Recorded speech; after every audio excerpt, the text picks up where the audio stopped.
The iron gates of Convento de la Sagrada Luz screamed as they opened, their rusted hinges protesting against Sister Esperanza's trembling push.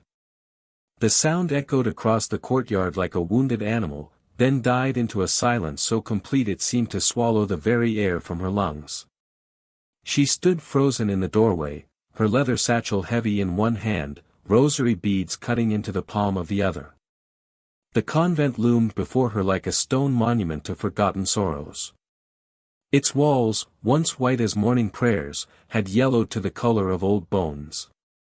Narrow windows stared down at her like dead eyes, their glass dark and unblinking. The afternoon sun should have warmed the courtyard, but shadows pooled in every corner as if light itself feared to linger here. Sister Esperanza.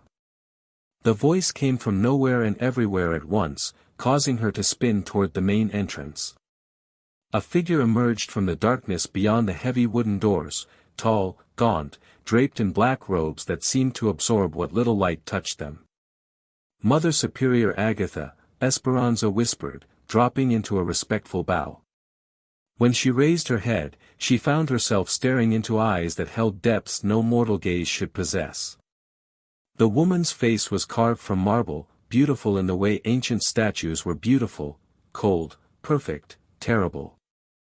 "Welcome to your new home, child." Agatha's voice carried the weight of stone grinding against stone. "I trust your journey from the capital was enlightening." Esperanza nodded, though she couldn't shake the feeling that the older woman was seeing through her, reading something written in her bones that she herself didn't know existed. "Yes, Reverend Mother. I'm grateful for the opportunity to serve here." A smile touched Agatha's lips, the kind of smile that belonged on the face of a saint in a painting, serene and knowing and somehow wrong. "Service." "Yes, we all serve here, sister. The question is what we serve." Before Esperanza could ask what she meant, movement caught her eye. From doorways and windows, from shadowed alcoves and behind stone pillars, other nuns emerged like spirits materializing from the walls themselves. They came without sound, their sandaled feet making no whisper against the flagstones. One by one, they formed a loose circle around the courtyard, their heads bowed, lips moving in constant, soundless prayer. Esperanza counted them. 12 sisters, not including herself and Mother Agatha. Each one pale as candle wax, their faces bearing the same hollow-eyed serenity she'd seen on Agatha's features. Their hands worked rosary beads with mechanical precision, fingers moving in patterns that seemed more desperate than devotional. "Sisters," Agatha called, and as one, they lifted their heads. "Behold our newest lamb." The word lamb hung in the air between them, carrying implications that made Esperanza's stomach clench. She forced herself to smile, to nod at each face in turn, but none returned her gesture. They simply stared, and in their eyes she saw something that made her blood run cold, pity. "Come," Agatha said, turning toward the main building. "Let me show you to your cell. The evening prayers begin soon, and you'll want to be prepared." Esperanza followed, her footsteps echoing despite her attempts to walk softly. The other nuns fell in behind them, a silent procession that felt more like a funeral march than a welcome. As they passed through the heavy doors into the convent proper, the temperature dropped 10 degrees. The walls here were older, made of stone blocks that predated the Spanish colonial architecture of the outer buildings. Strange symbols were carved into some of the blocks, not Christian iconography, but something far more ancient and unsettling. "These corridors have stood for centuries," Agatha said without turning around. "Long before the Spanish brought God's light to this land. We merely adapted what was already here." The hallway stretched ahead of them, lined with wooden doors that stood slightly ajar. From within the cells came the sound of whispered prayers, but the words weren't Latin. They were something older, something that made Esperanza's rosary beads grow hot against her palm. "Reverend Mother," she began, but Agatha raised a hand for silence. "Questions later, child. First, you must settle in." Tonight, you observe. Tomorrow, you begin to understand. They stopped before a door marked with a simple wooden cross. Agatha pushed it open, revealing a cell so small Esperanza could touch both walls by extending her arms. A narrow cot, a wooden crucifix, a basin for washing, nothing more. The single window was barred, looking out onto a courtyard she hadn't seen from the entrance. "Your new world," Agatha said. "Rest now. When the bell tolls for vespers, join us in the chapel." "And sister?" She paused in the doorway, her voice dropping to barely above a whisper. "Do not venture into the corridors after midnight. Not yet. You're not ready for what walks here in the dark hours." The door closed with a soft click, leaving Esperanza alone with her hammering heart and a growing certainty that she had made a terrible mistake. She set her satchel on the cot and moved to the window, pressing her face against the bars. The courtyard below was different from the one she'd entered, older, more primitive. Stone altars stood at cardinal points, their surfaces stained dark with what looked like rust but smelled, even from this distance, like copper and fear. As she watched, one of the sisters emerged from a doorway below and approached the nearest altar. The woman knelt before it, extending her hands palm up in a gesture of offering. She spoke words in that same ancient language, and as she did, the stains on the altar seemed to glisten wetly in the dying light. A bell began to toll somewhere deep within the convent, its bronze voice calling the faithful to prayer. But as Esperanza listened, she realized the rhythm was wrong, not the measured cadence of Christian worship, but something syncopated and urgent, like a heartbeat racing with fear. She turned from the window and noticed, for the first time, that her crucifix was not alone on the wall. Carved directly into the stone above it was another symbol, a circular design filled with intersecting lines and strange glyphs that hurt to look at directly. When she blinked, the symbol seemed to pulse with its own dark light. The bell tolled again, more insistent now. Esperanza crossed herself and opened her door, stepping into the corridor where the other sisters waited. They stood in perfect silence, their faces turned toward the chapel at the far end of the hall. Without a word, they began to move as one, and she fell into step behind them.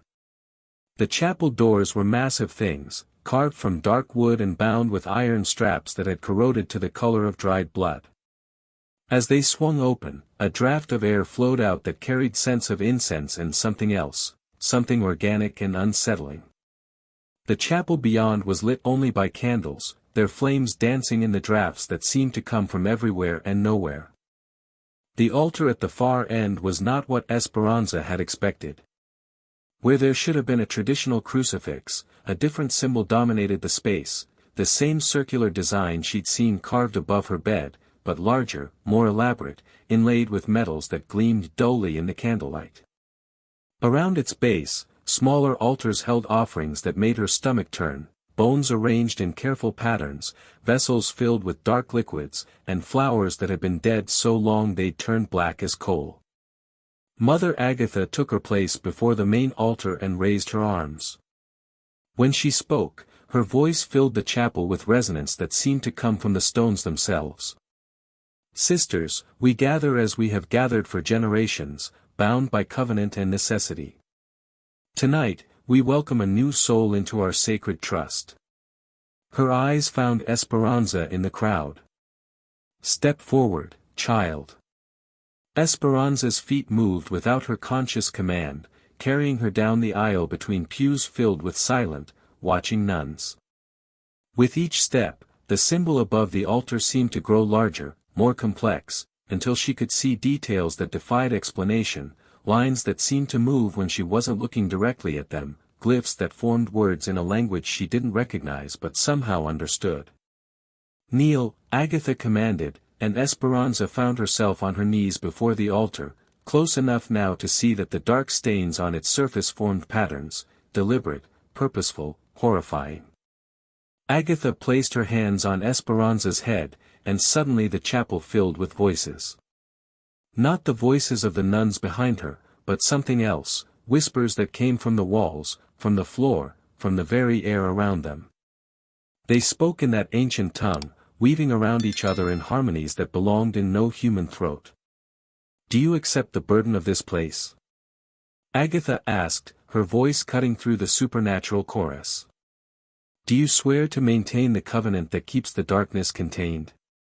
Esperanza tried to speak, tried to ask what covenant, what darkness, but her voice failed her.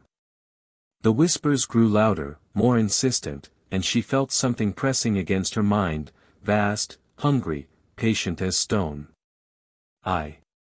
She began, and the word echoed strangely in the chapel, as if multiple voices had spoken it. "Answer truly," Agatha said, her grip tightening on Esperanza's head. "For once spoken, the words cannot be taken back." The whispers crescendoed to a roar, and in their chaos, Esperanza heard something that chilled her to the bone: laughter. Something was laughing at her predicament, delighting in her fear and confusion. She opened her mouth to refuse, to run, to demand answers, but what came out instead was a voice that didn't sound entirely her own. "I accept." The words fell into sudden, absolute silence. The whispers died, the presence in her mind withdrew, and she was left kneeling before an altar that looked somehow different now, older, more real, as if it had been sleeping and had just awakened. Agatha smiled down at her with genuine warmth for the first time. "Welcome, Sister Esperanza, to the true purpose of Convento de la Sagrada Luz. Tonight, you rest. Tomorrow, you begin to learn what we really guard against." As the other nuns filed silently from the chapel, Esperanza remained kneeling, staring up at the symbol that now seemed to be staring back at her. She understood, with the clarity that comes only in moments of profound terror, that she had just agreed to something without understanding what it was. And somewhere in the depths of the convent, something that had been waiting patiently for a very long time settled back into its endless vigil, satisfied that its servants remained faithful. The last candle guttered out, leaving her alone in the darkness with her fear and the growing certainty that she would never leave this place. Not alive, anyway. Have you ever walked into a place that felt wrong in your bones, where every instinct screamed at you to leave, but you stayed anyway? 3 days passed in a haze of routine that felt anything but normal. Sister Esperanza woke each morning to bells that rang at intervals that made no sense, sometimes after what felt like hours of sleep, sometimes after mere minutes. The other nuns moved through their daily rituals with the mechanical precision of clockwork figures, their lips constantly moving in those wordless prayers that seemed to keep something at bay. She tried to fall into step with their rhythm, attending morning prayers in the chapel where the strange symbol above the altar seemed to shift and writhe when she wasn't looking directly at it. She worked in the gardens where nothing grew properly, the vegetables came up twisted and wrong, the flowers bloomed in colors that had no names, and the herbs gave off scents that made her dizzy and nauseous. But it was the nights that troubled her most. Despite Mother Agatha's warning about not venturing into the corridors after midnight, Esperanza found herself lying awake listening to sounds that had no earthly source. Footsteps that echoed from empty hallways. Voices speaking in that ancient tongue, rising and falling like a tide of whispered secrets. And underneath it all, a rhythmic thumping that seemed to come from deep beneath the convent itself, steady, patient, like the heartbeat of something immense. On the third night, she could bear it no longer. The corridor outside her cell was lit by a single candle that cast dancing shadows on the stone walls. The ancient symbols carved into the block seemed more pronounced in the flickering light, and as she passed them, she could swear she felt heat radiating from the stone. The other cells were silent, their doors closed, but she knew the sisters weren't sleeping. Through the thin walls, she could hear the constant whisper of their prayers. She followed the sound that had been haunting her dreams, that deep, rhythmic thumping that seemed to call to her with each beat. It led her away from the residential wing, down passages she hadn't seen during her daylight explorations. The walls here were older, more primitive, made of stones that had been fitted together without mortar. Some of the blocks bore symbols that predated even the ancient circular design she'd grown accustomed to, crude figures that looked almost human but weren't quite right, as if carved by hands that remembered humanity but had forgotten what it truly looked like.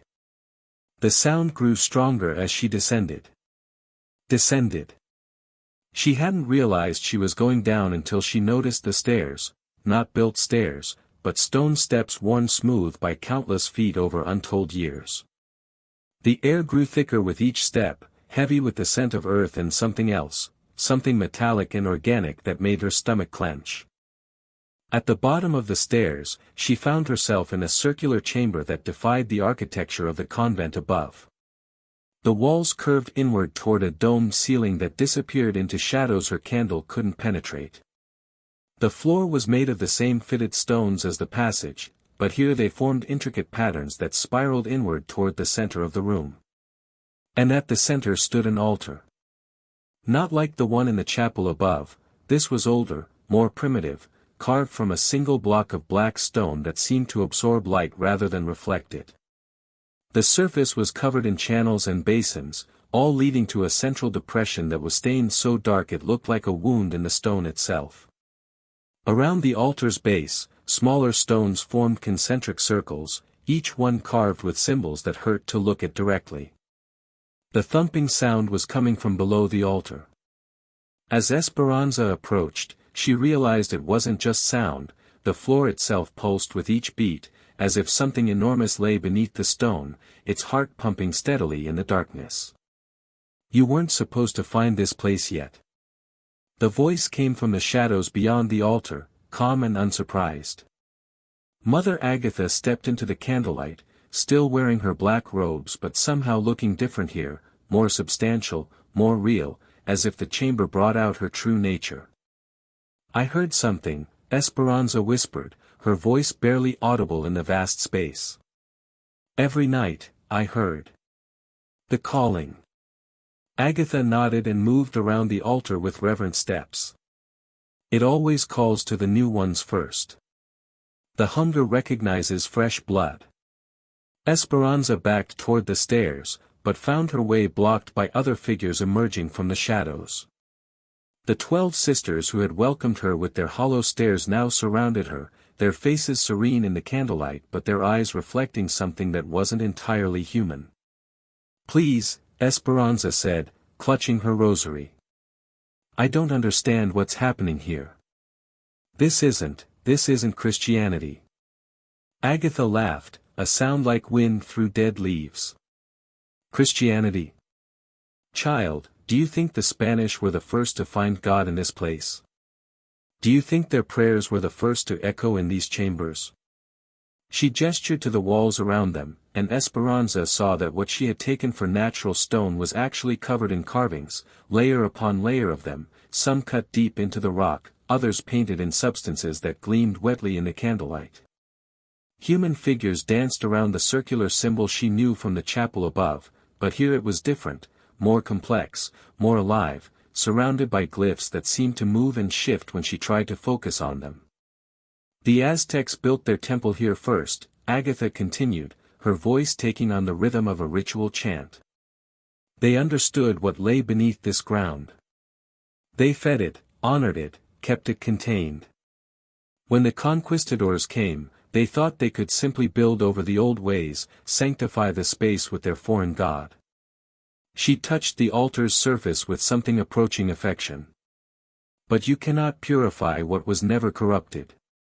You cannot silence what was never truly asleep." The thumping beneath the floor grew stronger, more insistent, and the stones themselves began to vibrate. Dust rained down from the ceiling, and the symbols on the walls seemed to pulse with their own dark light. "What is it?" Esperanza asked, though part of her already knew she didn't want the answer. "Hunger," said Sister Magdalena, one of the hollow-eyed nuns who had been silent during Esperanza's first days. Her voice was dreamy, distant, as if she were speaking from the bottom of a well. "Ancient hunger that remembers when gods walked among men and demanded their due." "The Spanish missionaries thought they could starve it out," added another sister, her words echoing strangely in the chamber. "They built their convent above, filled it with prayer and holy water and the light of their Christian God. But hunger cannot be starved, only fed or appeased. Agatha moved closer to Esperanza, her eyes reflecting the candlelight like polished stones. The First Mother Superior made a pact. The entity below would remain contained, would not spread its influence beyond these walls, if we fed it what it required. One life each year, freely given, willingly sacrificed. For 3 centuries, we have maintained this covenant. Murder, Esperanza whispered. You're talking about murder. Sacrifice, Agatha corrected gently. There is a difference. Murder is taking life without purpose. Sacrifice is giving life for a greater good. Do you know what this entity could do if it were to break free? Do you understand the devastation it could wreak upon the world? The chamber suddenly filled with a sound that was not quite voice, not quite wind, a presence making itself known. The carved symbols on the walls began to glow with a sickly phosphorescence, and the temperature dropped until Esperanza's breath came out in visible puffs. Something vast and patient pressed against her mind, and she caught glimpses of what it showed her: cities burning, people fleeing in terror from shadows that moved with purpose and malice, the earth itself cracking open to release horrors that had been sleeping since the world was young. You see, Agatha said, her voice barely audible above the supernatural wind that now filled the chamber. We are not murderers, Sister Esperanza. We are guardians. We are the thin line between this world and something far worse. The vision faded, leaving Esperanza gasping and shaking. The other nuns had not moved, but she could see in their faces the same terrible knowledge she had just experienced. They knew what they guarded against. They had seen the alternative. Each year, when the barriers grow thin, one of us descends, Agatha continued. She comes here, to this altar, and gives herself willingly to maintain the covenant. Her life force feeds the entity just enough to keep it satisfied, to keep it sleeping. The rest of us pray, not to God, but for forgiveness. We pray that our sins will be weighed against the lives we save, and that when our time comes, we will have the courage to follow in our sister's footsteps. Esperanza looked around the circle of faces, seeing them clearly for the first time. They weren't evil, they were terrified. They were women who had been trapped by circumstances beyond their control, bound to a duty that would eventually claim each of them. The hollow look in their eyes wasn't cruelty or madness, it was the resignation of people who knew they were already dead. How many? She asked. This is our order's 300th year, Agatha replied. I have been Mother Superior for 40 of those years. I have watched 27 sisters walk down these steps for the last time. And you choose. You decide who dies. Agatha shook her head. The entity chooses. It calls to the one whose time has come. Usually, it waits until a sister has been here for several years, until she understands the full weight of what we do. But sometimes. She paused, her eyes finding Esperanza's face. Sometimes it chooses more quickly. The thumping beneath the floor had grown so strong that small stones were falling from the ceiling. The phosphorescent glow from the symbols pulsed in rhythm with the sound, and Esperanza realized with growing horror that it was synchronized with her own heartbeat. No, she whispered, backing away from the altar. I won't. I didn't agree to this. I came here to serve God, not to be murdered by some ancient demon. You agreed in the chapel, Sister Magdalena said softly. You accepted the burden of this place. You swore to maintain the covenant. I didn't know what I was agreeing to.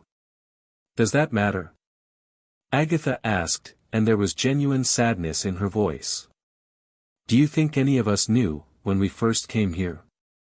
Do you think understanding makes the choice any easier?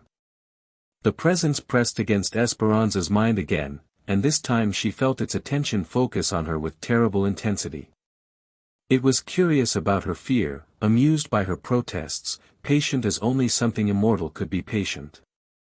It had waited 300 years for its annual feeding, it could wait a little longer for this one to accept her fate. But as its attention touched her thoughts, Esperanza felt something else, a flicker of doubt, a moment of uncertainty that seemed to surprise the entity as much as it surprised her. For just an instant, the connection between them ran both ways, and she caught a glimpse of something the creature had been hiding. It was weakening. 3 centuries of minimal feeding had taken their toll. The entity was vast and ancient and terrible, but it was not as strong as it had been when the first pact was made. The yearly sacrifices were barely enough to sustain it now, and each year it grew a little hungrier, a little more desperate. And desperate things made mistakes. Esperanza straightened, meeting Agatha's eyes with new understanding. The pact can be broken, can't it? That's why you're all so afraid. Not of the entity, of what happens if it dies and you're left with the knowledge of what you've done. The chamber fell into absolute silence. Even the thumping beneath the floor stopped, as if the entity itself was holding its breath. The nuns exchanged glances, and Esperanza saw confirmation in their faces. 300 years of murder, she continued, her voice growing stronger. 300 women fed to a dying god because you were too afraid to let it starve. You could have ended this decades ago. Agatha's composure cracked, revealing something raw and desperate beneath. You don't understand the risks. If we're wrong, if it breaks free before it dies. Then we face that when it happens, Esperanza said. But we don't keep feeding it our sisters. The entity's roar of rage shook the entire chamber, and several of the carved stones cracked under the pressure of its fury. It had been discovered, its weakness exposed, and its ancient patience finally snapped. The symbols on the walls blazed with malevolent light, and the altar itself began to split down the center. Above them, the bells of the convent began to toll, not the measured calls to prayer, but a chaotic clamoring that spoke of panic and desperation. Something was happening in the world above, something the entity's rage had triggered. You've doomed us all, Agatha whispered, but her words were lost in the creature's supernatural shriek of fury. As the chamber began to collapse around them, Esperanza realized that her moment of defiance had set something in motion that none of them could control. The carefully maintained balance of 3 centuries was crumbling, and she had no idea what would rise from the ruins. The collapse stopped as suddenly as it had begun. Dust settled in the supernatural silence, and the blazing symbols on the walls dimmed to their usual sickly glow. The entity's rage had passed, but something fundamental had changed in the chamber beneath the convent. Where the altar had begun to crack, dark liquid now seeped from the stone, not blood, but something older and more viscous that moved with purpose across the floor. Mother Agatha helped Esperanza to her feet, her hands shaking with barely controlled terror. You have no idea what you've done, she whispered. The autumn equinox is only 3 weeks away. The barriers are already weakening, and now you've made it angry. Good, Esperanza said, though her voice trembled. Let it be angry. Angry things make mistakes. The other nuns gathered around them, their faces pale in the candlelight. Sister Magdalena clutched her rosary so tightly that the beads cut into her palms, and blood dripped steadily onto the stone floor. Where each drop landed, the ancient symbols carved into the stones began to glow more brightly. We must go, Sister Carmen said, her voice barely above a whisper. It's feeding on our fear. The longer we stay, the stronger it becomes.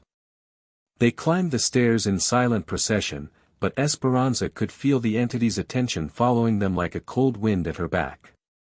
It was no longer the patient, confident presence she had encountered before. Now it felt desperate, hungry in a way that went beyond its usual need for sacrifice. Her defiance had awakened something deeper, a primal fury that had been building for centuries. In her cell that night, Esperanza tried to pray, but the words felt hollow and meaningless. Every time she closed her eyes, she saw flashes of the vision the entity had shown her, cities burning, people screaming, the earth itself cracking open to release ancient horrors. But now she wondered how much of that vision was truth and how much was manipulation. A dying creature would show her anything to ensure its survival. Sleep, when it finally came, brought no peace. She dreamed of the chamber below, but in her dreams it was different, larger, filled with hundreds of altars, each one stained with the blood of sacrifice. The walls were covered not with carved symbols but with the faces of every woman who had died to feed the entity's hunger. They watched her with hollow eyes and mouths that moved in silent accusation. "You could have saved us," they seemed to say. "You could have ended this centuries ago." She woke to the sound of sobbing coming from the cell next to hers. Through the thin walls, she could hear Sister Rosario weeping as she had every night since Esperanza's arrival. But tonight, there were words mixed with the tears, prayers spoken in that ancient tongue, desperate pleas that sounded more like bargaining than worship. The days that followed passed in a haze of tension that grew thicker with each sunrise. The other nuns watched Esperanza with a mixture of fear and resentment, as if her presence had poisoned the careful equilibrium they had maintained for so long. Meals were eaten in absolute silence, their simple food tasting of ash and desperation. Even the twisted vegetables from the garden seemed to wither faster, as if the entity's anger was affecting everything within the convent walls. Mother Agatha called her to the office on the 7th day after her discovery of the chamber. The room was spartanly furnished, a wooden desk, 2 chairs, and a shelf lined with journals bound in cracked leather. Some of the books looked ancient, their spines bearing dates that went back to the convent's founding. "Sit," Agatha commanded, and Esperanza obeyed, though every instinct screamed at her to run. "We need to talk about what happens next." Agatha pulled one of the journals from the shelf and opened it to a page filled with careful handwriting. The ink was brown with age, but the words were still legible. "This is the record of Sister Isabella, the first woman to be chosen after the pact was made. She wrote about the selection process, about how the entity makes its will known." She turned the book so Esperanza could see the faded words. The writing was in Spanish, but the meaning was clear enough, descriptions of dreams, of voices calling in the night, of an irresistible compulsion to descend to the chamber below. As Esperanza read, she felt her blood turn to ice. Every symptom Isabella described was something she had experienced herself. "The dreams began a month before the choosing," Agatha continued, turning to another page. "By the time of the equinox, she could think of nothing else. The calling consumed her thoughts, her prayers, her very soul. When the night came, she walked to the altar willingly, gratefully, seeing it as her salvation rather than her doom." Esperanza pushed the journal away. "This is madness. You're describing brainwashing, not divine calling." "Does it matter what we call it?" Agatha asked. "The result is the same. The entity chooses, and the chosen goes to feed its hunger. It has been this way for 300 years. But not anymore." Esperanza stood, pacing to the small window that looked out onto the courtyard. "You saw what happened in the chamber. It's weakening. We could end this. At what cost?" Agatha's voice rose, and for the first time since Esperanza's arrival, the older woman showed genuine emotion. "Do you know what I've sacrificed to maintain this order? Do you understand the weight of watching sister after sister walk down those stairs, knowing I could have stopped them but didn't dare?" She opened another journal, this one more recent. The pages were filled with names, dates, and brief descriptions, a catalogue of the dead spanning decades. Sister Maria, 1852. She was 19, barely older than a child. She came here seeking peace after her family was killed in the war. Sister Consuela, 1861. A brilliant woman who spoke 5 languages and dreamed of becoming a scholar. Sister Beatriz, 1874. She had the most beautiful singing voice I've ever heard. Agatha's hands shook as she turned the pages. Each one chosen, each one lost, each one remembered only in these books. Do you think I don't know they could have lived full lives? Do you think their ghosts don't visit me every night? Then why? Esperanza demanded. Why continue this horror? Because the alternative is worse, Agatha said, slamming the journal closed. You saw the vision. You felt what that thing is capable of. Even weakened, even dying, it has enough power left to break free if we stop feeding it. And once it's loose. She shuddered. There will be no containing it again. A soft knock at the door interrupted them. Sister Magdalena entered without waiting for permission, her face pale and drawn. Reverend Mother, you need to see this. She led them to her cell, where she had been working on illuminated manuscripts, copying religious texts and decorating them with intricate artwork. But the page she showed them bore no resemblance to Christian scripture. Instead, it was covered with the same circular symbols they had seen in the chamber below, drawn with such precision and detail that they seemed to move on the page. I don't remember drawing this, Magdalena whispered.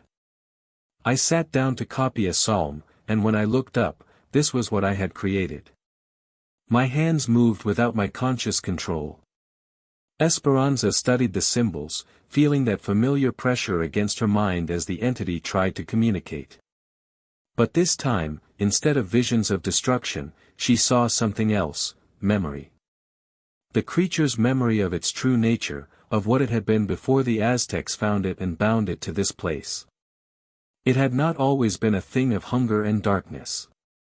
Once, it had been something else, a guardian, a protector, a force that maintained balance between the world of the living and the realm of the dead. But centuries of being fed human sacrifice had corrupted it, turning it into the very thing it had once fought against. It wasn't always evil, she said, understanding flooding through her. The Aztecs didn't create a pact to contain it, they perverted it. They turned a guardian into a monster by feeding it blood instead of honor. Agatha stared at her. What are you saying?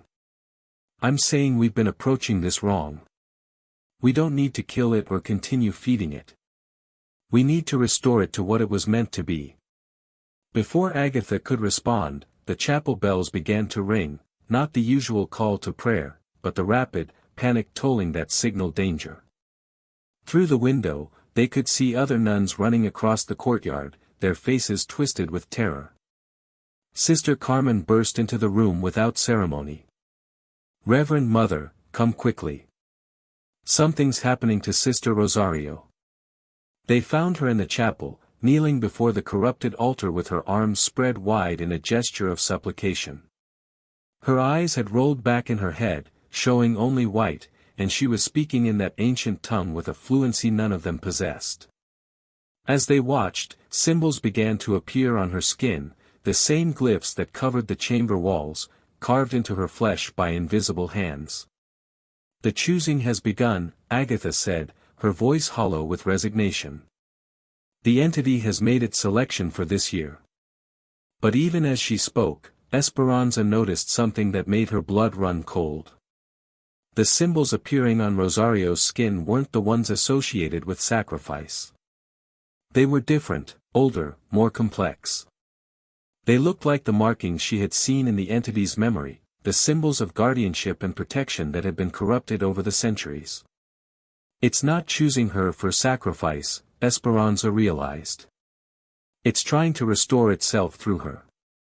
It's using her as a conduit to return to its original nature. Rosario's voice rose to a shriek that shattered every piece of glass in the chapel. The corrupted altar began to crack and crumble, and from beneath it came a sound like the earth itself groaning in pain. The entity was changing, evolving, becoming something new, or perhaps something very, very old. As the transformation accelerated, Esperanza understood with crystal clarity that they had passed the point of no return. The autumn equinox was still 2 weeks away, but the choosing had begun early.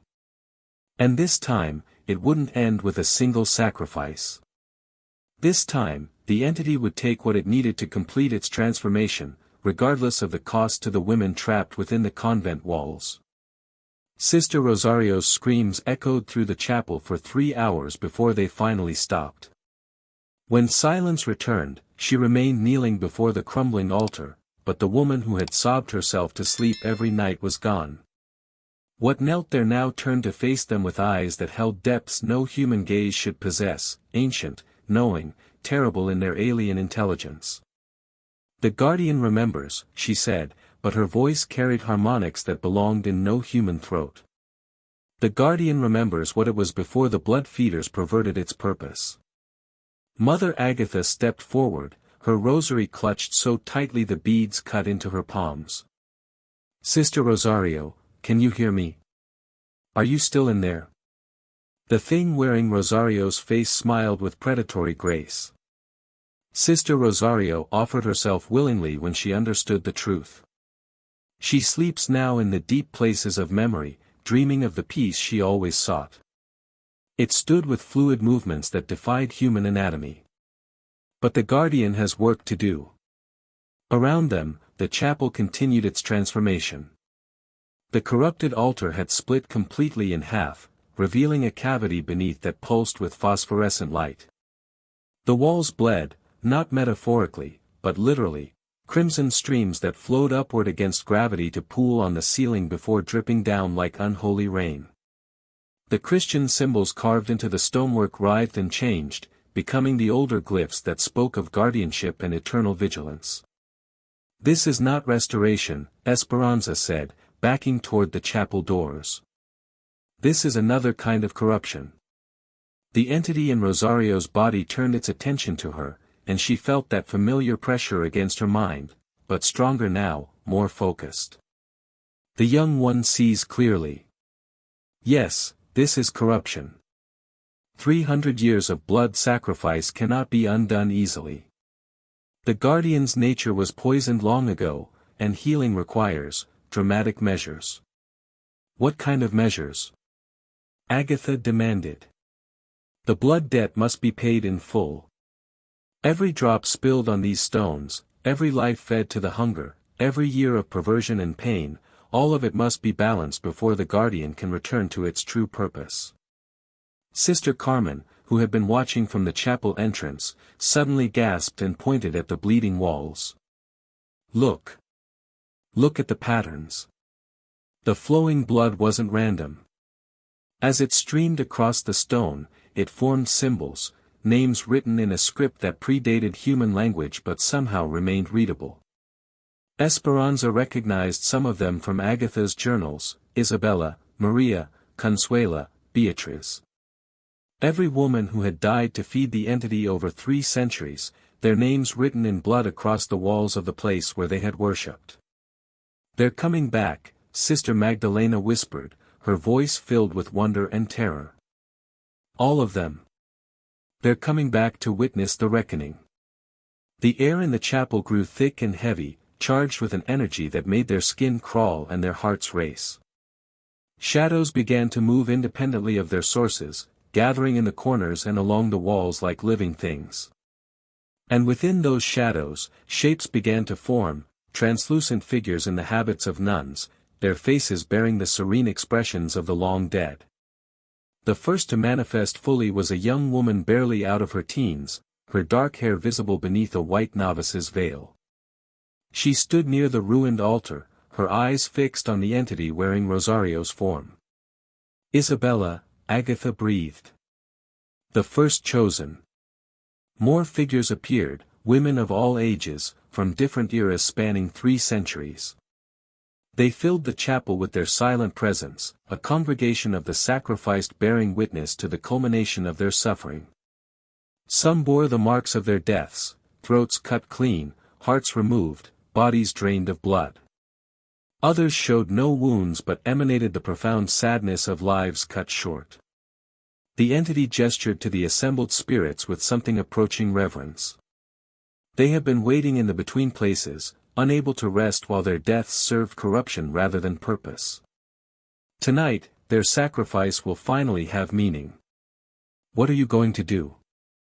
Esperanza asked, though she dreaded the answer. "The blood debt requires blood payment. Not one life this year, but all the lives owed.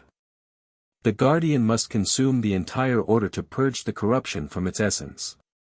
Sister Carmen screamed and ran for the chapel doors, but they slammed shut before she could reach them. The heavy wooden barriers groaned and warped, sealing themselves with wood that flowed like liquid until no gap remained. The windows high above them darkened as if night had fallen instantly, though moments before the sun had been shining. "You cannot leave," the entity said simply. "The ceremony has begun. The choosing is complete." But as it spoke, Esperanza noticed something in its voice, a note of uncertainty, a tremor that suggested the transformation wasn't proceeding as smoothly as it appeared. The entity was powerful, ancient, and determined, but it was also desperate. The corruption of centuries had weakened it more than it wanted to admit. "You're dying," she said suddenly. "All this talk of restoration and guardianship, you're just trying to feed on all of us at once because you don't have the strength for the slow transformation you planned." The entity's stolen face twisted with rage. "The young one speaks foolishly. The guardian is eternal. The guardian endures. The guardian is a lie," Esperanza shot back, taking a step closer despite every instinct screaming at her to run. "You're no guardian. You're a parasite that's been feeding on human suffering for so long you've forgotten what you really are." The assembled spirits turned to look at her, their expressions shifting from serene acceptance to something approaching hope. The entity snarled, and the chapel shook with the force of its anger. "Silence. You know nothing of the old ways, nothing of the balance that must be maintained. The guardian's purpose transcends your small understanding." "Then prove it," Esperanza challenged. "If you're truly a guardian, if you truly serve a higher purpose, then show us. Transform without killing. Restore yourself without consuming us. Prove that you're more than just a monster that's learned to justify its hunger." For a moment, the chapel fell silent except for the steady drip of blood from the walls. The entity stared at her with Rosario's face, and she could see the internal struggle playing out behind those alien eyes. The corrupted guardian warred with whatever fragment of its original nature might still remain. Then Sister Magdalena stepped forward, her journal clutched in her hands. "I've been having dreams," she said quietly. "Dreams of what this place was before the Aztecs, before the Spanish, before any human ever set foot here. I've seen the guardian as it truly was." She opened her journal to pages covered with new drawings, not the symbols of corruption they had seen before, but something else. These images showed a figure of light and shadow standing between two worlds, holding back creatures of genuine darkness while protecting those who could not protect themselves. It was beautiful and terrible in equal measure, but there was no hunger in its form, no demand for blood or sacrifice. "This is what you were," Magdalena said, holding up the drawings. "Before the corruption. Before the hunger. You were a protector, not a consumer." The entity's rage faltered, replaced by something that might have been longing. The assembled spirits pressed closer, and Esperanza realized they weren't just witnesses, they were judges. They had come not to watch the entity's triumph, but to determine whether it deserved redemption or deserved to die. "The blood debt," Isabella's spirit said, her voice carrying across centuries of pain, "can be paid in ways other than death." "What do you mean?" Agatha asked. "Truth," said another spirit, Consuela, her translator's mind still sharp even in death. "Acknowledgement. Genuine repentance for the corruption that was allowed to fester here." The entity recoiled as if struck. The guardian did what was necessary. The guardian maintained the balance.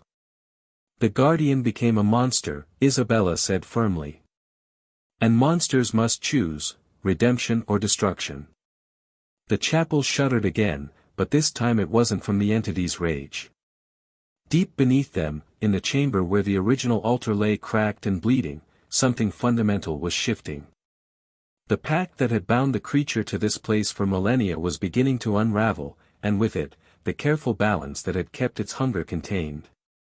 Esperanza felt the change like a physical weight lifting from her shoulders, but she also sensed the danger. If the entity couldn't complete its transformation, if it couldn't find a way to purge the corruption from its essence, then it would die, and its death throes would likely destroy everything within miles of the convent. "Choose," she said, addressing the thing in Rosario's body. "Choose what you want to be.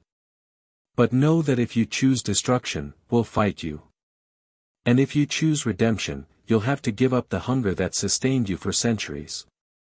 The entity looked around the chapel, at the bleeding walls, at the assembled spirits, at the living nuns who had been caught in its web of desperation. For the first time since its awakening, uncertainty flickered across its stolen features. The choice, when it came, would determine not just the fate of everyone in the convent, but the nature of what the guardian would become in the centuries ahead. If you discovered your faith had been built on a foundation of murder and lies, would you try to destroy it, or would you become part of the darkness to survive? The entity's hesitation lasted only a moment before rage consumed it entirely. With a shriek that shattered what remained of the chapel's stained glass windows, it rejected the offer of redemption and embraced the corruption that had sustained it for centuries. The thing wearing Rosario's face twisted and warped, bones cracking as it assumed a form that was no longer even remotely human. "The guardian chooses strength over weakness, survival over sentiment," it howled, its voice now a cacophony of every nun who had died to feed its hunger. "If redemption requires death, then let death come, but not alone." The chapel erupted into chaos. The spirits of the dead nuns flickered and screamed as the entity's rejection of redemption sent shockwaves through the supernatural realm, their forms becoming more solid, more angry, more desperate for the justice they had been denied. The bleeding walls cracked and split, revealing glimpses of the chamber beneath where the original altar had begun to collapse entirely. Mother Agatha grabbed Esperanza's arm, her fingers digging deep enough to leave bruises. "The basement," she shouted over the supernatural wind that now howled through the chapel. "If we can reach the original binding site, we might be able to complete the destruction of the pact ourselves." But even as she spoke, the chapel doors that had sealed them in began to buckle and twist. The entity's transformation was affecting the entire convent, warping wood and stone as reality itself bent under the pressure of its rage. Through the gaps in the distorted doors, they could hear screaming from other parts of the building, other nuns who had been caught in the entity's expanding influence. Sister Carmen clawed at the sealed entrance until her fingernails broke and bled. "Let us out," she screamed. "Please, God, let us out." The entity laughed, a sound like wind through a charnel house. "Your God cannot hear you here, child. This place belongs to older powers now, powers that remember when humanity was young and gods walked among mortals demanding their due." It gestured with hands that were no longer Rosario's, and Carmen's screams cut off abruptly. When they turned to look, she was standing perfectly still, her eyes rolled back in her head, her lips moving in silent prayer. But the words forming on her lips weren't Latin or Spanish, they were the same ancient tongue the entity used, and as she spoke, symbols began to appear on her skin. "No," Esperanza breathed. "You're possessing them. All of them." "The guardian requires vessels," the entity said, its attention turning to Sister Magdalena. "The old way demanded one sacrifice per year. The new way demands willing servants to spread the guardian's influence beyond these walls." Magdalena tried to run, but her feet wouldn't obey her commands. She stood frozen as dark tendrils of energy flowed from the entity toward her, wrapping around her limbs like ethereal chains. Her journal fell from nerveless fingers, its pages fluttering open to reveal new drawings that had appeared while she held it, images of the convent's nuns walking through villages and cities, spreading corruption wherever they went. "Fight it," Esperanza shouted. "Don't let it take you." But Magdalena's resistance crumbled as the entity's influence reached her mind. Her expression went blank, then filled with the same alien intelligence that looked out through Rosario's transformed features. When she spoke, her voice carried the same impossible harmonics. "The young one still resists," Magdalena said, but it wasn't Magdalena anymore. The young one still believes she can change what has already been written in blood and stone. Mother Agatha pulled a heavy brass crucifix from around her neck and held it like a weapon. "I won't let you take them all. I've watched too many sisters die already. I won't watch them become monsters." She lunged at the entity, the crucifix raised high, but it moved faster than human reflexes could follow. Clawed hands that had once been rosarios caught the older woman around the throat and lifted her effortlessly from the ground. Agatha's feet kicked uselessly as her air was cut off, but she managed to bring the crucifix down on the entity's skull with a wet crack. The thing that had been Rosario dropped her with a howl of pain and rage. Where the blessed metal had struck, flesh burned and sizzled, revealing something underneath that was neither human bone nor demon horn but something else entirely, crystalline structures that pulsed with their own inner light. "Interesting," the entity said, touching the wound with something approaching curiosity. "The old faith still has power here. Weak power, corrupted by centuries of complicity, but power nonetheless." It gestured, and the crucifix in Agatha's hand began to glow red-hot. She cried out and dropped it, nursing burned palms as the blessed metal melted into slag on the chapel floor. The spirits of the dead nuns had been watching the struggle with growing agitation. Now, as the entity prepared to possess Agatha as it had the others, Isabella's ghost stepped forward with an expression of cold fury. "Enough," she said, and her voice carried an authority that made even the entity pause. "You have forgotten the most important truth about this place, corrupted guardian. You are not the only one who has been changed by 3 centuries of blood and suffering." The other spirits began to move, surrounding the entity and its newly possessed servants. As they did, their forms became more solid, more real, until they looked almost as substantial as the living nuns. The temperature in the chapel plummeted, and frost began to form on the bleeding walls. "We are not mere memories," Consuela's spirit said, her translator's mind sharp even in death. "We are the accumulated guilt of this place, the unquiet dead who have been denied rest by the perversion of our sacrifice. And we are angry." The entity laughed, but there was uncertainty in the sound now. "Ghosts cannot harm the guardian. The dead have no power over the living." "Perhaps not," Isabella admitted. "But we have power over each other. And you, corrupted guardian, have been dead inside for far longer than any of us." The spirits attacked as one, flowing toward the entity like a tide of crystallized rage and sorrow. Where they touched it, the thing that had been Rosario screamed as its stolen flesh began to burn with cold fire.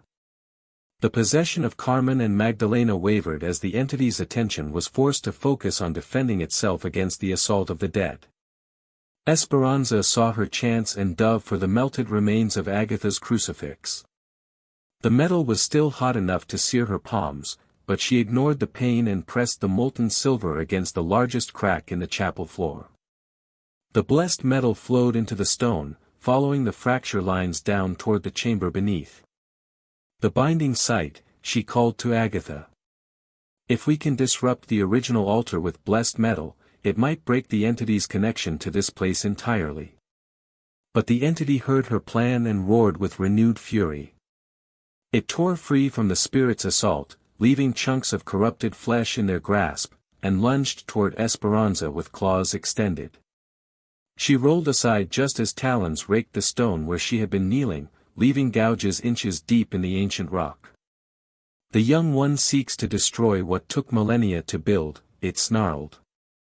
The young one would see the world burn rather than accept the necessity of sacrifice. "I'd rather see it burn than see it corrupted," Esperanza shot back, scrambling away from another swipe of those terrible claws. The possessed nuns moved to intercept her, but their movements were sluggish, uncertain. The entity's attention was divided between too many tasks: maintaining control over its stolen bodies, fighting off the vengeful spirits, and trying to stop Esperanza from reaching the binding site. For the first time since its awakening, it was showing signs of genuine strain. Mother Agatha had recovered enough to stand, and she grabbed one of the heavy wooden pews, lifting it despite her advanced age. "Sisters," she called to Carmen and Magdalena, "if you're still in there, fight it. Don't let this thing use you to spread its poison." For a moment, uncertainty flickered across the possessed nuns' faces. Then Carmen blinked, and tears began to flow down her cheeks even as her body continued to move against her will. "Help us," she whispered, her voice barely audible. "Please, help us." The entity shrieked again, pouring more of its essence into maintaining control, but the effort was visibly weakening it. Cracks began to appear in Rosario's transformed flesh, leaking that phosphorescent light that spoke of the crystalline structures beneath. Esperanza reached the largest crack in the floor and pressed her burned hands into the gap, feeling for the chamber below. Her fingers found empty air, then stone, then the edge of something that felt like an altar. She could sense the original binding site just feet away, separated from her by only a thin layer of rock. "The spirits," she called to Isabella's ghost. "Can you reach the chamber below? Can you touch the original altar?" Isabella's form flickered as she considered the request. "We are bound to this place by our deaths, tethered to the stones where our blood was spilled. But the chamber, yes, we can reach the chamber. Then help me break it. Help me end this." The entity realized what she intended and abandoned its fight with the other spirits, throwing itself toward her with desperate fury. But it was too late. Isabella and her sister spirits flowed downward through the cracks in the floor, their combined will focused on a single purpose, the destruction of the altar that had bound them to this place for centuries. From the chamber below came the sound of stone cracking, then crumbling, then collapsing entirely. The entire chapel shook as the binding site was destroyed, and the entity's scream of rage and terror echoed through both the world of the living and the realm of the dead. The transformation that followed would determine whether they had saved themselves or doomed them all. The destruction of the binding altar sent shockwaves through every stone of the convent. Ancient mortar cracked and crumbled as the foundation that had held the structure together for centuries suddenly gave way. But it wasn't just the physical building that was collapsing, reality itself seemed to buckle and warp as the entity's death throes reached a crescendo that threatened to tear the very fabric of existence. The thing that had been Sister Rosario convulsed as the severing of its connection to the binding site sent waves of agony through its corrupted form. The crystalline structures beneath its flesh pulsed erratically, their light flickering like dying stars. When it opened its mouth to scream, what emerged wasn't sound but pure darkness, a void that swallowed light and heat and hope with equal hunger. Sister Carmen and Sister Magdalena collapsed as the entity's hold over them snapped like cut strings. They gasped and sobbed, their minds reeling from the alien presence that had invaded their thoughts, but they were themselves again. Esperanza crawled to them across the trembling floor, checking for injuries while keeping one eye on the entity's writhing form. "Is it dying?" Carmen whispered, her voice hoarse from screaming. "I don't know," Esperanza admitted. "I think we might have broken its connection to this place, but something this old, this powerful, death might not be the end." Mother Agatha struggled to her feet, using a broken pew for support. Blood trickled from a cut on her forehead, and her hands were burned from the molten crucifix, but her eyes held a clarity they hadn't possessed in decades. "The binding is broken," she said, her voice filled with wonder and terror in equal measure.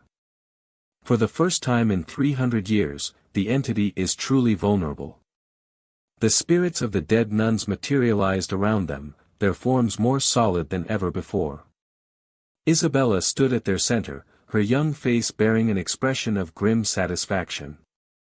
"The altar is destroyed," she reported. "The stones that held our tormentor's essence have been ground to dust." But what?" Esperanza asked, though she dreaded the answer. "The entity was never truly bound by the altar," Consuela's spirit said, her translator's mind still working to parse the supernatural complexities. The altar was merely a focus, a way to channel and contain its power. With that focus gone, the entity is free, but it's also unfettered, uncontrolled. As if summoned by her words, the entity's death throes suddenly intensified. The darkness pouring from its mouth expanded, consuming the chapel's remaining furniture and spreading across the walls like living shadow. Where the darkness touched, stone aged centuries in seconds, crumbling to dust that was immediately absorbed into the growing void. "It's trying to consume everything," Magdalena said, her voice shaking. "If it can't maintain its form, it's going to devour the entire convent, maybe the entire region, in its final moments." The chapel walls groaned and buckled as the entity's hunger turned indiscriminate. Cracks raced across the ceiling, and chunks of masonry began to rain down around them. Through the growing gaps in the structure, they could see that the entity's influence was spreading beyond the chapel. The corridors beyond were filled with the same consuming darkness, and the screams of other nuns echoed from deeper in the building. "We have to get out of here," Agatha said, but even as she spoke, they could see that the sealed chapel doors had been consumed entirely. Where the entrance had been, only void remained, a hungry emptiness that seemed to pull at their very souls. "There is no escape," the entity said, its voice now coming from everywhere and nowhere, no longer tied to Rosario's ruined form. "If the guardian cannot endure, then nothing will endure. The world will learn the price of denying ancient covenant." But Isabella's spirit stepped forward, her expression resolute. "You're wrong," she said. "There is always a choice. Even in death, even in destruction, there is always a choice." She turned to address her sister spirits. "We have been bound to this place by our deaths, our sacrifice, our unfulfilled lives. But the binding is broken now. We are free to choose our own fate." The assembled ghosts murmured among themselves, their voices like wind through autumn leaves. Some seemed eager to embrace the release that beckoned beyond the veil. Others appeared reluctant to abandon the world of the living, even a world that had brought them only suffering. "What are you proposing?" Consuela asked. "One final sacrifice," Isabella said simply. "Not our lives, those were taken long ago. But our freedom. Our chance for rest. We can use our combined will to contain the entity's destruction, to keep it from spreading beyond these walls. But the effort will bind us here forever, not as prisoners, but as guardians."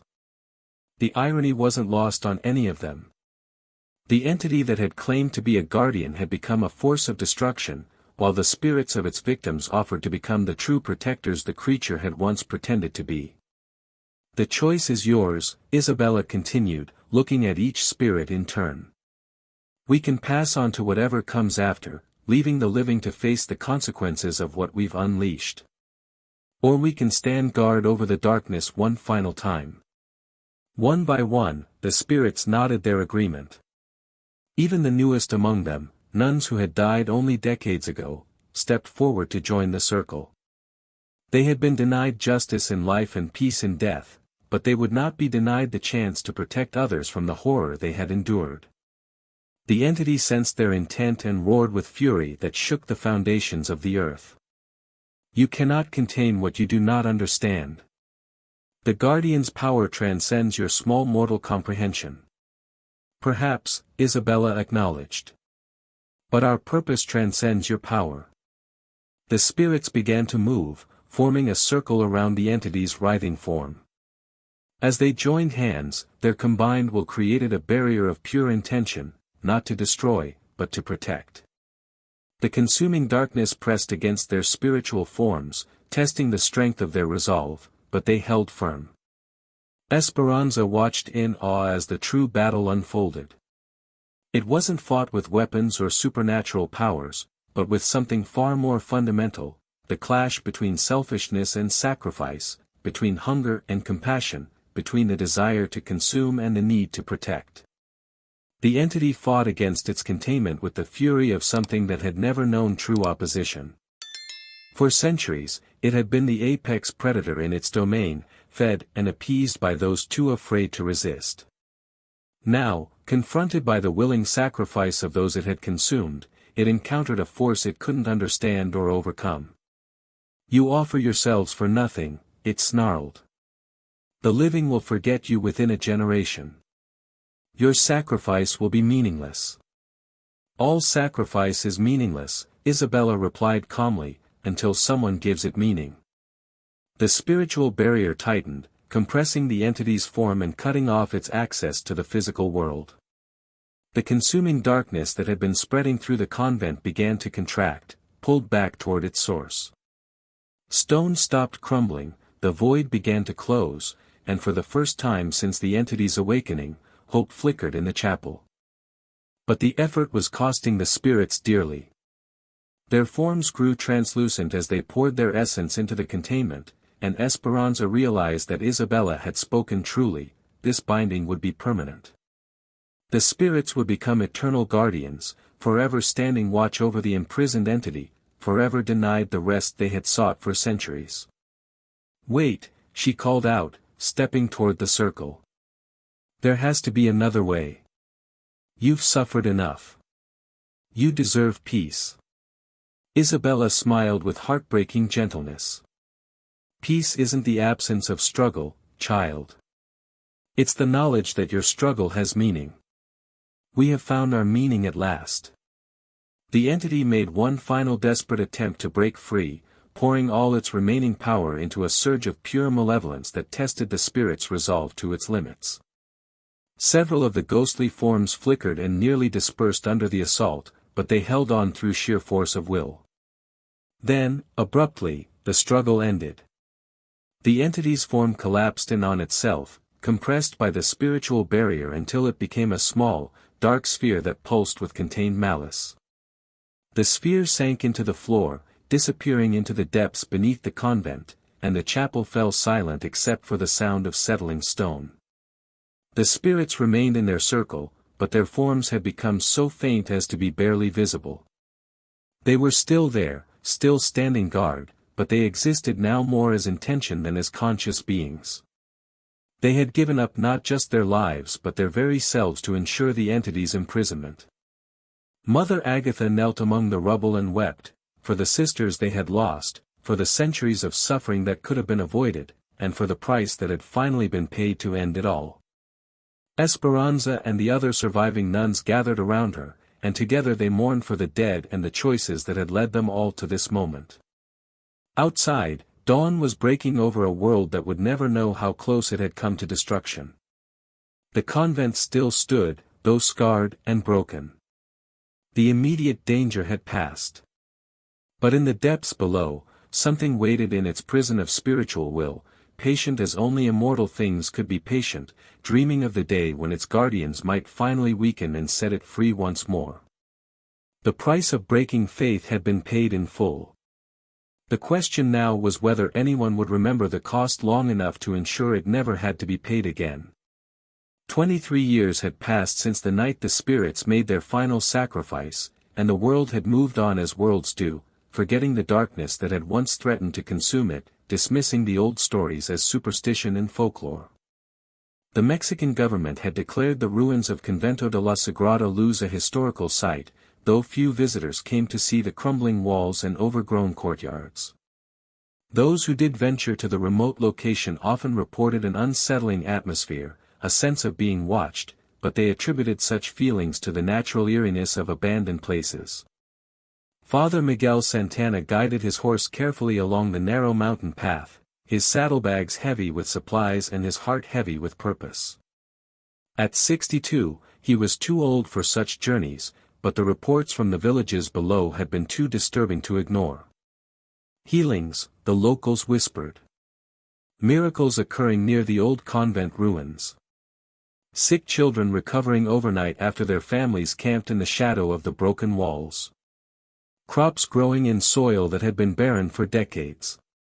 The church was always skeptical of such claims, but Miguel had seen enough in his 4 decades of service to know that miracles, both light and dark, were more common than his superiors cared to admit. He had been sent to investigate, to determine whether the reported phenomena were genuine manifestations of divine grace or something else entirely. As his horse picked its way through the late afternoon shadows, Miguel caught his first glimpse of the convent. Much of the structure had collapsed over the years, but enough remained to hint at its former grandeur. The chapel's bell tower still stood, though the bells themselves had long since fallen silent. Vegetation had claimed most of the courtyards, turning what had once been ordered gardens into a wilderness of flowering vines and wild herbs. But it was the figure standing in the ruins of the main entrance that made Miguel rein in his horse and cross himself instinctively. A woman in the black robes of a nun stood among the rubble, her back turned toward him as she tended to something he couldn't quite see.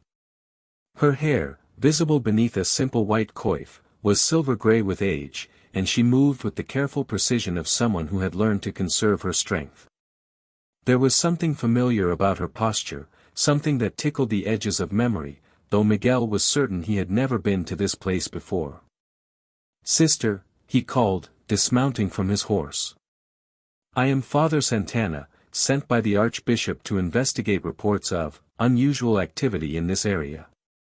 The woman turned, and Miguel found himself looking into eyes that held depths no mortal gaze should possess, not the alien intelligence he might have expected from something supernatural, but the accumulated weight of years spent wrestling with impossible choices and terrible knowledge. "Father," she said, her voice carrying the authority of someone accustomed to command. "I am Mother Esperanza. Welcome to what remains of our sanctuary." Miguel studied her face, noting the lines etched by decades of worry and the premature aging that spoke of burdens no human should bear. She was younger than him by perhaps a decade, but her eyes looked ancient. "Mother Esperanza," he repeated. "Forgive me, but I was told this convent was abandoned years ago. The records show no active religious community here." A smile touched her lips, sad, knowing, tinged with irony. "The records show many things that are no longer true, and fail to show many things that are.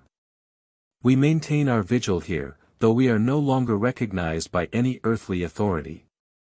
She gestured for him to follow her into the ruins, and Miguel found himself complying despite his growing unease. The stories of healing suddenly seemed far less important than understanding what this woman was and why she remained in this desolate place. They passed through what had once been a grand corridor, its walls now partially collapsed but still bearing traces of ancient symbols that Miguel didn't recognize. Some looked vaguely Aztec in origin, while others seemed to predate any human civilization he knew of. Where the symbols remained intact, the stone around them seemed somehow more solid, more real, as if the carvings themselves were holding the structure together. "You've come about the healings," Mother Esperanza said, leading him toward what remained of the chapel. "The villagers speak of miracles, of divine intervention. They're not entirely wrong." The chapel was a ruin, its roof long since caved in and its pews rotted to fragments. But at the center, where the altar had once stood, someone had built a simple shrine from stones taken from the rubble. Fresh flowers lay before it, not the twisted, wrong-colored blooms Miguel had noticed growing wild in the courtyards, but normal flowers that spoke of careful tending. "What happened here?" Miguel asked, though he suspected he already knew he wouldn't like the answer. "Faith was tested," Esperanza replied simply. "And found wanting. We learned that sometimes the greatest service we can perform is to ensure that certain knowledge dies with us." She knelt before the simple shrine, her movements reverent but tinged with sorrow. Miguel noticed that the ground around the altar was different from the rest of the chapel floor, darker, more compact, as if something had been buried there and the earth pressed down with great weight. "The healings," he pressed. "Are they genuine?" "They are," she admitted. "But not in the way the villagers believe. This place."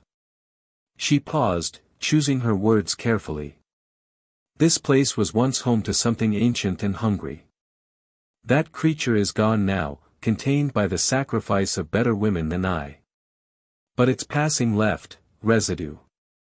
Power without consciousness, energy without will.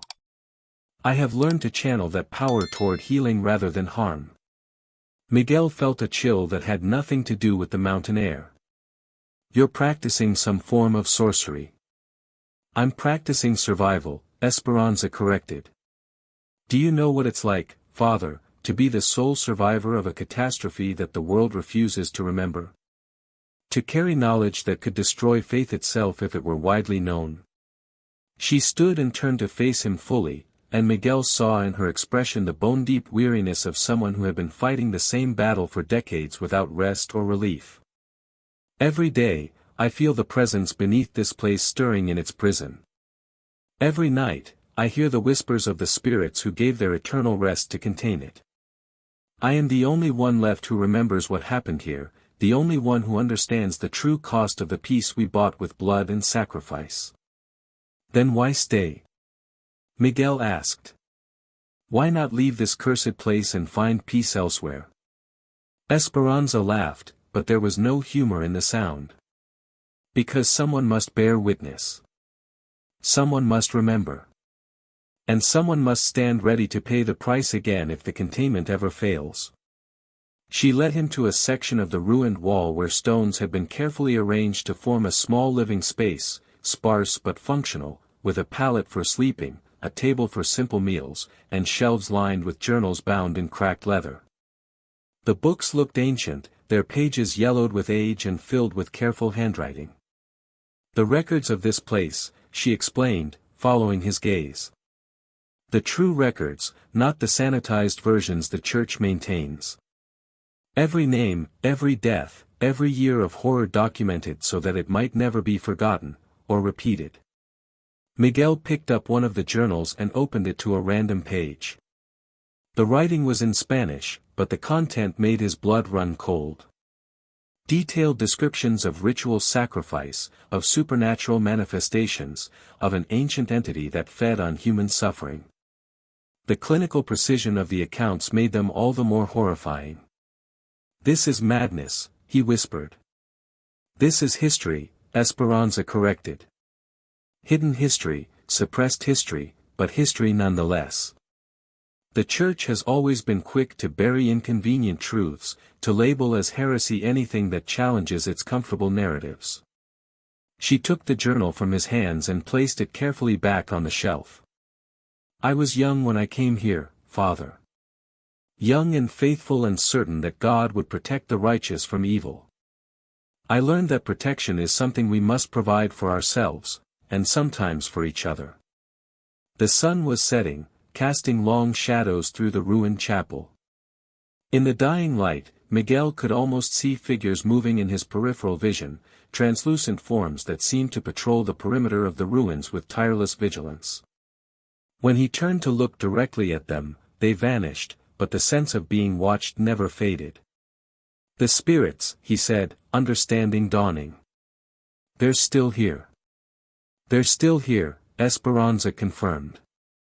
Still standing guard, still maintaining the prison that contains what we awakened. They cannot rest while the danger remains, and the danger will remain for as long as memory persists. And the healings? How do you reconcile performing miracles with all of this? Esperanza was quiet for a long moment, her eyes fixed on the simple shrine at the chapel's center. I channel the residual energy left by the entity's containment. I shape it into something beneficial rather than destructive. The power itself is neither good nor evil, it simply is. What matters is the intent behind its use. She turned to face him one final time, and Miguel saw in her expression a desperate hope that someone, finally, might understand the burden she carried. I grow old, Father. I feel my strength failing a little more each year. When I die, there will be no one left who knows the truth about this place, no one who understands the necessity of the vigil. The spirits will remain, but they cannot interact with the living world as I can. They cannot guide new guardians or teach the old lessons. The implication was clear, and Miguel felt his mouth go dry.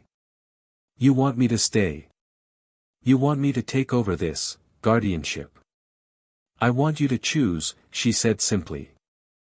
You can return to your comfortable parish and file a report dismissing the healings as folk superstition.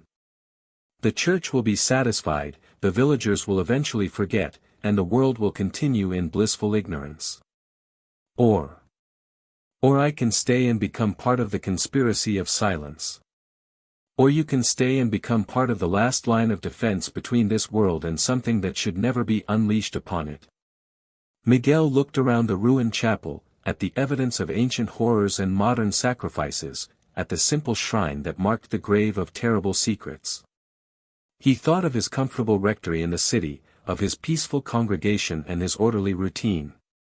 He thought of growing old in surroundings that didn't whisper of death and madness and the terrible prices paid to keep the darkness at bay. Then he thought of the children in the villages below, of the families who had been healed by power they didn't understand, of the future generations who would live in safety only as long as someone stood guard over the imprisoned entity.